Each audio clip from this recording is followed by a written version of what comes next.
Good evening, Karina Carvalho with ABC News. The same-sex marriage postal survey will begin next week after the government had a win in the High Court. Opponents had argued the Commonwealth couldn't legally fund it. Here's National Affairs correspondent Greg Jennett. Questions without notice. The questions came as usual, but the answer the government craved would not be found in Parliament. The House sat as the High Court sat, and anxious MPs waited for a verdict. It arrived and an eager chronicler was quick to go public. There's been a pretty important High Court decision. No, the Leader of the Opposition will come to his question or resume his seat. Okay. He's not a reporter for the High Court. The way had been cleared to go postal with a prime ministerial stamp of approval. Every Australian will have their say, and that is as it should be.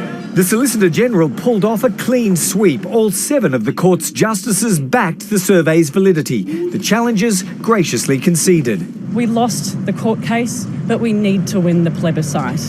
The campaign's begun. Postal ballots will go in the mail on Tuesday. 5 weeks later, all 16 million who receive a form will be strongly encouraged to return it. The final deadline to return is in early November, and the result revealed to all later that month.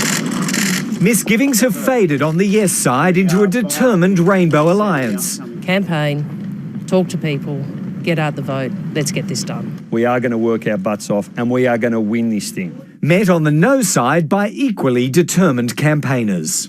And I very much hope you will vote to protect the family. It's a David and Goliath battle. We don't have the resources that the other side do. Everyone should be treated equally.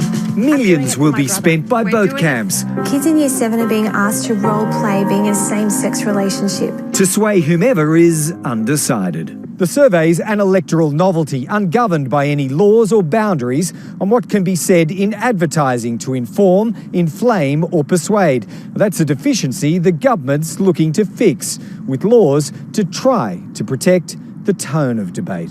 If there is a consensus that can be reached on what would be sensible, our intention would be to progress that legislation through the Parliament next week. And within the Parliament, consensus is emerging. Come and say hello.